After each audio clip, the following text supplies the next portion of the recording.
Novels TV YouTube channel پر آپ سب کو خوش آمدید کہتے ہیں۔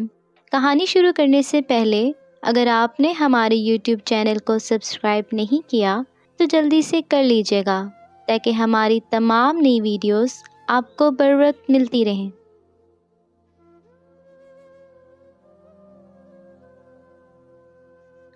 امریکہ کے مشہور شہر نیو یارک کے سب سے بڑے کسینو ہوٹل 58 میں اس وقت مافیا کی ڈیل ہونے جا رہی تھی، یعنی آس پاس کے چھوٹے موٹے مافیا گینگ سرنڈر کر کے جیک رابی کے انڈر آ چکے تھے، مگر جو اس سے لڑنا چاہتے تھے اور اپنا دھندا بچا کر اپنی مرضی کے ساتھ جینا چاہتے تھے، ان پر جیک کی عقابی نظریں تھیں، اور ان سب میں سے ہی ایک جیک سے لڑنے کے بعد اور اپنے تمام آدمی مروانے کے بعد اب اس کے انڈر آنا چاہتا تھا۔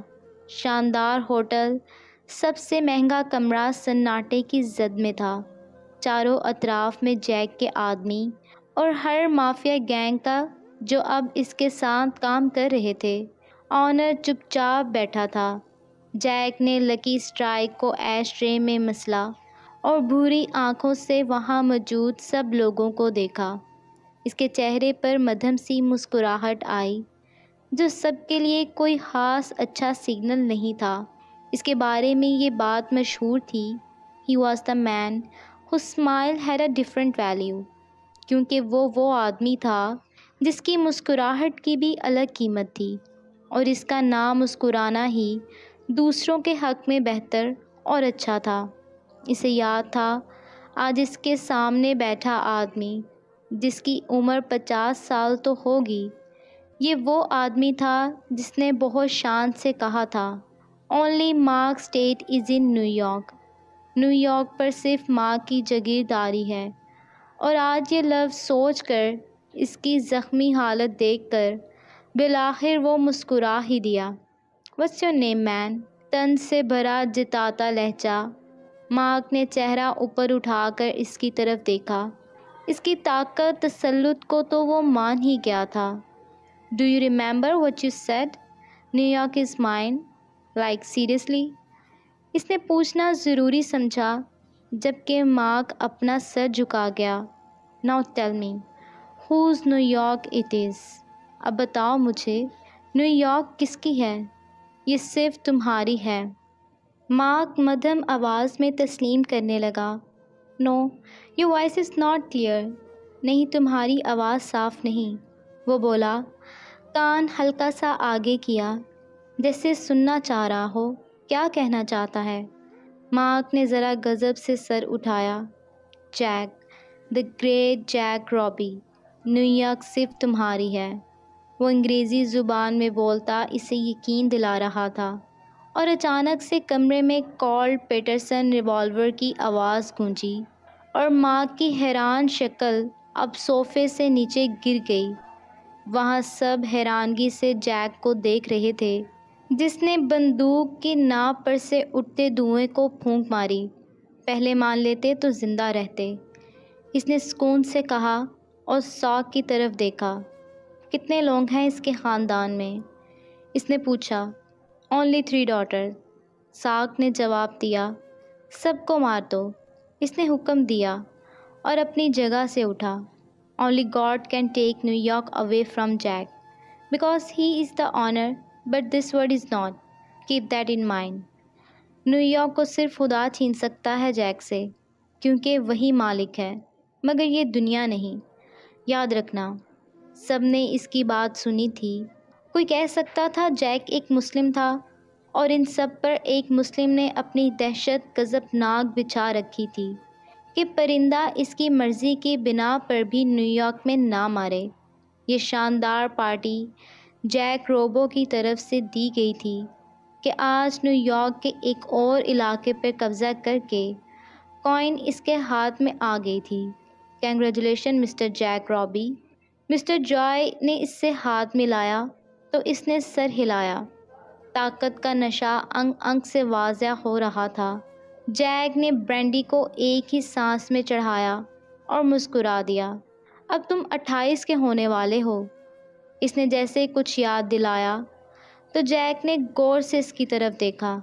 مافیا کا اصول تھا 28 سال کی عمر میں لازمی کسی بھی مافیا گینگ کے پاس اس کا جانشین ہونا ضروری تھا یا پھر اس کی شادی ہونا ضروری تھی، جس سے اس کے اثر و رسوخ پر کوئی فرق نہیں پڑتا اور نہ ہی کوئی اس پر ہاتھ ڈالنے کا سوچتا۔ ہاں، اگر اس کی شادی نہیں ہوتی تو کوئی بھی اس کی کوئن نیو یارک پر اٹیک کر سکتا تھا اور باقی مافیا گینگ فورس کر کے اسے اس کی جگہ، اس کی محبت، اس کی کوئن، اس کی نیو یارک سے نکلنے پر مجبور کر سکتے تھے، جبکہ جیک مر کر بھی ایسا نہیں چاہتا تھا۔ آئی تھنک مسٹر جوائے، آپ کو پارٹی انجوائے کرنی چاہیے، وہ سرد لہجے میں بولا تو جوائے خفیف سا ہوتا اس سے دور ہوا، جبکہ جیک اس شاندار پارٹی کے مزے اب تنہائی میں لینا چاہتا تھا۔ تبھی وہ ان سب سے دور اکیلا لکی اسٹرائک ہاتھ میں لیے سکون سے پول میں اپنے عکس کو دیکھ رہا تھا۔ ہیلو جیک عرف کبیر حسن، پیچھے سے آتی آواز پر وہ مڑا۔ اسٹیفن، اس نے تنبیہ کی۔ اس نام سے اسے صرف وہ ہی پکار سکتا تھا، ورنہ کسی کی جرأت نہیں تھی۔ اسٹیفن ہنسا تھا۔ وہاں ساگ بھی آ گیا۔ سر مارک کی فیملی کو ختم کر دیا ہے، وہ بولا تو جیک کے لبوں پر مسکراہٹ بکھر گئی۔ گریٹ، اس نے لکی اسٹرائک کا دھواں ہوا میں چھوڑا۔ اسٹیفن اور جیک ساگ کے جانے کے بعد اپنی باتوں میں مگن ہو گئے تو وہاں پر کے آ گیا، جیک کا ستیلا بھائی۔ کنگریچولیشنز برو، کے پرجوش ہو کر اس سے ملا۔ کنگریچولیشنز برو، کے پرجوش ہو کر اس سے ملا تو جیک نے سر ہلایا۔ Where is your mom and sister? اس نے گھڑی کو گھورتے ہوئے سوال کیا۔ کہ ہنس دیا اور مڑا تو اس کے پیچھے ہی لیلا اور اس کی ستیلی ماں کھڑی تھی، جس سے وہ خود جھک کر ملا تھا۔ آہ جیک مائی سن، میں بہت خوش ہوں تمہارے لیے، وہ اس پر جان نثار کر رہی تھیں، جبکہ اسٹیفن یہ سب دیکھ کر اکتاہٹ کا شکار ہو رہا تھا۔ اس کی بہن بھی اس کے سینے سے لگی تو وہ اسی طرح اس سے بھی ملا اور ماہی کا خیال آیا، جو آج بھی نہیں آئی تھی۔ ہاں، وہ اس سے خفا ہوگی، وہ جانتا تھا، کیونکہ اسے نہ اس کا اپنا نام بدلنا پسند تھا نہ ہی اس کا یہ کام، مگر جیک روبی کا عشق تھا اس کا کام، اور زیادہ سے زیادہ پیسہ۔ اس کے پاس جتنا پیسہ ہوتا اتنا کم تھا، مگر اس سارے جوش و خروش، انگریزی لب و لہجے کے کہکہے، مہنگے گلاسوں کی ٹک ٹک، مہنگی خوشبو اور دلکش نظروں کے باوجود بھی اس کا دماغ اس بات پر پھنسا ہوا تھا کہ وہ آج سے ہفتے بعد 28 کا ہو جائے گا اور اپنی برتھ ڈے پارٹی پر اس کے ساتھ اس کی وائف کا ہونا بہت ضروری تھا۔ اگر یہاں یہ سب نہ آتے تو لازمی اسٹیفن بھی اس سے بات کرتا، اس بارے میں شکر تھا وہ سب یہیں آ گئے، تو لازمی اسٹیفن بھی اس سے بات کرتا، اس بارے میں شکر تھا وہ سب یہیں آ گئے۔ برو، آپ نے ایما سے ملنا ہے اسپیشلی۔ لیلا اس کا دھیان اپنی دوست کی جانب دلانے لگی، جو آج سے 4 ماہ قبل اس کی گرل فرینڈ کے عہدے پر فائز ہوئی تھی، اور 4 ماہ میں جیک روبے نے اسے اس وقت نیو یارک کی سب سے امیر لڑکی بنا دیا تھا، جس پر وہ نازا سی تھی۔ I think she arranged something special for you. I think she arranged something special for me. وہ سنجیدگی سے بولا، جبکہ وہاں اسٹیفن کے سوا سب مسکرائے تھے۔ لیلا تو اسی بات پر خوش تھی کہ اس کی دوست اس کے بھائی کی گرل فرینڈ ہے، اور اب وہ اسٹیفن کی بننا چاہتی تھی، جبکہ اسٹیفن وہ شخص تھا جو دور دور تک بھی لڑکیوں میں دلچسپی نہیں رکھتا تھا، اور نہ ہی آج تک کوئی اس کی گرل فرینڈ تھی۔ اسے تو حیرت ہوتی تھی کہ بھلے وہ مسلم تھا، مگر وہ پیدا یہی ہوا تھا، نہ اس کا نام مسلم تھا، نہ اس کے ماں باپ اس طرح کے تھے، اور شاید وہ خود بھی نہیں تھا، مگر پھر بھی وہ اس سب سے کافی فاصلے پر تھا، جو کہ جیک روبے کی عادت تھی، مگر پھر بھی وہ کافی گہرے دوست تھے۔ خود پر لیلا کی نظریں محسوس کر کے اسٹیفن کو شدید چڑ سی ہو گئی۔ اور وہ وہاں سے باہر نکل آیا۔ میں تمہیں کہہ رہی ہوں یہ گھر بیچ دو، وجی چیخی تو واجد نے اس کو گھورا۔ تیرے ساتھ مسئلہ کیا ہے پرل؟ تجھے اس کا ہر وجیہ چیخی تو واجد نے اس کو گھورا۔ تیرے ساتھ مسئلہ کیا ہے پرل؟ تجھے اس گھر کا خرچہ دیتی ہے، تیرے پھر بھی تکلیف نہیں ختم ہوتی، بار بار بیچنے کی باتیں کرتی ہے۔ وہ غصے سے نشہ آور پڑیا ناک سے سونگھتا بولا تو وجیہ کے منہ میں تو زہر گھل گیا پرل کا نام سن کر۔ ہاں وہ آوارہ رات گئے تک ہوٹل رہتی ہے، نہ جانے کتنا کما لیتی ہوگی، وہ اپنی گندی ذہنیت اگلتے ہوئے بولیں۔ تو پرل جو بلیک کلر کے لانگ کوٹ میں بالکل اپنے نام کی طرح سی تھی، نازک سی سفید ملائم رنگت اور بڑی بڑی بادامی آنکھوں میں کرسٹل آئیز، بھورے بال اور اس پر چہرے پر بلا کی معصومیت، وجیہ کا تو میٹر اسے دیکھتے ہی گھوم جاتا تھا۔ ہاں حقیقت تو یہی تھی کہ اس کی بیٹی لاکھ میک اپ کرنے کے باوجود پرل کی طرح نہیں دکھتی تھی۔ پرل کا دل سکڑ سا گیا۔ ان کے منہ سے اپنے لیے تھوڑے سے نرم بول سننے کے لیے وہ کتنی محنت کرتی تھی، مگر وہ پھر بھی ایسے باتیں کرتی تھیں اس سے ماں باپ کے مرنے کے بعد۔ وہ اپنے چچا چچی جو کہ نیو یارک میں رہتے تھے، 2 سال کی ہی عمر میں نیو یارک آ گئی تھی، اور وہاں چچا نے اس کا سب کچھ بیچ کر یہاں آ گیا اور سب جوئے میں اڑا دیا، اور اب ان کی حالت اتنی خراب تھی تب بھی مہنگا نشہ کیے بنا ان کو سکون نہیں ملتا تھا، اور پل کے کمائے گئے آدھے پیسے سے تو اپنے لیے نشے کا سامان خرید لیتا تھا، جس کے باعث ان کے گھر کی خوراک بھی پوری نہیں ہوتی تھی، اور اب تو صرف ایک انسان ہی ان کو گھر میں رات کا کھانا ملتا تھا، نہیں ملتا تھا، اور وہ پل تھی جو روز رات بھوکی سونے لگی تھی۔ کسی کو اس بات سے فرق نہیں پڑتا تھا، تبھی وہ اتنی نازک سی تھی۔ وجیہ اسے گھورتی ہوئی چلی گئی، جبکہ پرل نیچے آئی اور اپنے شوز پہننے لگی۔ چچا کو افسوس سے دیکھا۔ وجیہ کے ہوتے ہوئے وہ چاہ کر بھی ناشتے کو ہاتھ نہیں لگا سکتی تھی، تبھی گھر سے باہر نکل گئی۔ نیو یارک کی سڑکوں پر چلنا اسے بچپن سے ہی پسند تھا، کیونکہ یہ اس کی ساتھی تھیں۔ وہ اکثر ان کے ساتھ اپنی اداسی بانٹ کر خوشی محسوس کرتی تھی۔ اس کی دوست اسے پاگل کہتی تھی، مگر وہ اس بات پر توجہ نہیں دیتی تھی۔ جب اسے اندازہ ہو گیا تھا کہ اس کی کوئی نہیں سنتا، تو اس نے ان سڑکوں کو اپنا ساتھی بنا لیا تھا۔ وہ ٹھنڈی سرد ہواؤں سے لڑتی، بڑبڑاتی ہوئی آگے جا رہی تھی۔ وہ کتنی عجیب ہے مجھ سے، کتنی نفرت بھی کرتی ہیں، اور پھر میری کی وجہ سے بھی تو مجھ سے نفرت کرتی ہیں، مگر میری کتنی پیاری ہے، وہ اشتیاق سے بولی، اور اسے افسوس ہوا، میں کتنی کمزور ہوں، اور آنکھیں بھی تو اتنی بڑی بڑی ہیں، اور ہونٹ، وہ تو بالکل پیارے نہیں۔ وہ خود میں برائیاں نکالتی بولتی جا رہی تھی۔ وہ مینیجر بھی مجھ پر غصہ کرتا ہے، پھر ڈراتا ہے۔ میں روز لیٹ جاتی ہوں، مگر میری غلطی ہے، میں روز لیٹ ہو جاتی ہوں۔ میں کالج سے واپس آ کر تھک جاتی ہوں۔ خدا، بس کرو پل، یہ سڑکیں تمہیں نہیں سن رہیں۔ اسٹیلا نے اسے پیچھے سے جھنجھوڑا تو وہ بری طرح اس اچانک حملے پر ڈر گئی۔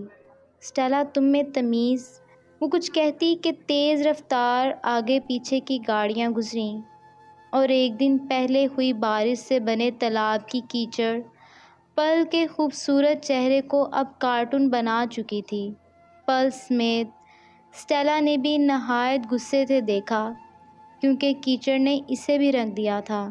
ہر گاڑی کے شیشے پر نیو یارک کنگ دی جیک روبی درج تھا۔ شرم نہیں آتی، اندھے ہو تم، شرم نہیں آتی، اندھے ہو تم لوگ، بلڑی، سارا برباد کر دیا، اور اب وہ موٹا ہمیں کھا جائے گا۔ اگر ہم نے مزید دیر اف تم رو کیوں رہی ہو؟ پل کو روتا دیکھ وہ چڑی اور اس کا ہاتھ پکڑ کر اندر لے گئی، جہاں وہ دونوں کسی سے بھی ملے بنا باتھ روم چلی گئیں۔ اب انہوں نے اپنے کپڑے اپنے یونیفارم سے تبدیل کرنے تھے۔ یونیفارم بدل کر وہ باہر آئے اور مینیجر نے آج پرل کے ساتھ اسٹیلا کو بھی اچھی طرح سنائی، جس پر اسٹیلا نے تو کان نہیں دھرے، جبکہ پرل مسلسل سوری کرتی رہی۔ اچھا بس کرو، اس موٹے کا پیٹ اپنی باتوں سے بھرے گا، تمہاری اس نازک سی سوری سے نہیں۔ اسٹیلا اس کے کان میں گھس کر آنکھیں دکھاتی بولی، جبکہ پرل نے ہچکچاتے ہوئے ایک بار پھر سوری کہا۔ جاؤ اب تم لوگ، وہ غصے سے بولا، اور وہ دونوں وہاں سے چلی گئیں۔ ہال میں آئیں اور آرڈرز لینے لگیں۔ اسٹیلا اس ٹیبل پر پلیز تم چلی جاؤ۔ پرل ذرا گھبرائی ہوئی سی بولی، کیوں بھائی تمہیں کیا ہے؟ اور جتنا تم مجھ سے آج چپک رہی ہو، مینیجر تمہیں آنکھوں سے ہی تباہ کر دے گا، اسٹیلا بولی۔ اور اس ٹیبل پر جہاں مسٹر کے روبی، شہر کا امیر ترین آدمی بیٹھا تھا، وہ روز آنے لگا تھا اور پرل کو ایسے گھورتا جیسے آنکھوں سے نکل جائے گا۔ پرل گھبرائی ہوئی سی اس تک پہنچی۔ سر، کیا میں آپ کی مدد کر سکتی ہوں؟ وہ خوبصورتی سے ذرا اٹکے ہوئے لہجے میں بولی۔ Why not have a nice dinner with me? Why not have a nice dinner with me? کیوں نہیں میرے ساتھ ایک خوبصورت کا ڈنر؟ Why not have a nice dinner with me? کیوں نہیں میرے ساتھ ایک خوبصورت سا ڈنر؟ وہ بولا تو پرل نے اپنی بڑی بڑی آنکھیں اس پر اٹھائیں۔ سوری سر، وہ جانے لگی کہ نے اس کا ہاتھ پکڑ لیا۔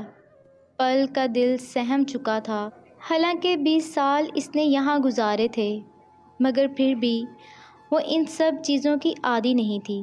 سر پلیز چھوڑے مجھے۔ پرل کی آنکھوں میں آنسو آنے لگے۔ بیبی ریلیکس یار، بس کچھ وقت کی ہی تو بات ہے، کہ نارملی اس کے بازو پر اپنا ہاتھ چلاتا بولا، مگر پرل اس سے خود کو چھڑانے کی کوشش کرنے لگی۔ لوگ دونوں کو دلچسپی سے دیکھنے لگے، جبکہ ویڈیو بھی بنانے لگے، مگر کوئی بھی پرل کی مدد کے لیے آگے نہیں بڑھا۔ اور یہاں ایسا کوئی دستور نہیں تھا، یہ سب عام تھا۔ اسٹیلا نے کھانا سرو جس ٹیبل پر کیا، وہ لوگ سامنے دیکھ کر ہنسنے لگے تھے۔ تبھی اسٹیلا پلٹی اور سامنے کا منظر دیکھ کر سر تھام گئی۔ توبہ ہے پرل، وہ 2 قدم پار کرتی اس تک پہنچی۔ اب پرل کو ان سب چیزوں کی عادت ہو جانی چاہیے تھی، مگر پھر بھی ایکشن مووی بنانی ضروری تھی۔ اگر وہ نارملی اس کو لیتی تو اس کا ڈرامہ نہیں بنتا۔ اس نے کے کا ہاتھ پکڑا۔ سر آئی تھنک آپ کو اس کی مرضی کے بنا کوئی حرکت نہیں کرنی چاہیے۔ اسٹیلا سنجیدگی سے بولی، تم کون؟ ہٹو یہاں سے، کے غصے سے بولا، اور اسٹیلا کو دھکا دے کر اب وہ پرل کو کس کرنے کی کوشش کر رہا تھا کہ اسٹیلا نے اس کے کپڑوں اور سر پر ٹیبل پر پڑی کیچپ انڈیل دی۔ کیچپ نے کے کپڑے بال برباد کر دیے۔ وہ ہونک ہوا، بھاگو پرل، اسٹیلا جانتی تھی اب مینیجر انہیں ادھیڑ کر رکھ دے گا۔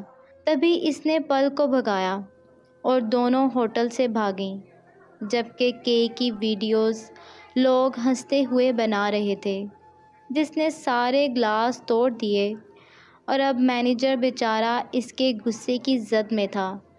اسٹیلا یہ تم نے اچھا نہیں کیا۔ پرل نے اپنے آنسو صاف کیے اور اس کی طرف دیکھا، جو ہنستے ہنستے لوٹ پوٹ ہو رہی تھی، مگر پرل کی بات سن کر یکدم رکی۔ اچھا، مجھے نہیں پتا تھا۔ پرل بیبی کا دل اس ٹھرکی آدمی سے کس کرانے پر راضی تھا۔ وہ آنکھیں نکال کر بولی، نہیں میں نے ایسا نہیں کہا۔ وہ بولی، تو انجوائے کر میری جان۔ اسٹیلا پھر سے ہنسی۔ ہماری جاب تو چلی گئی نا۔ پرل کو فکر اصل اس بات کی تھی۔ ہاں یہ تو ہے، بٹ اٹس اوکے۔ اسٹیلا نے اس کو نارمل کیا۔ مگر وہ بالکل نارمل نہیں ہوئی تھی۔ وہ خاموشی سے اپنے سرد ہوا سے اڑتے بالوں کو پیچھے کرتی گہرے چمکتے چاند اور کالی چاہی رات کو دیکھنے لگی، جبکہ اسٹیلا نے 2 کافی کپ منگائے اور وہ وہیں روڈ پر سمندر کے نزدیک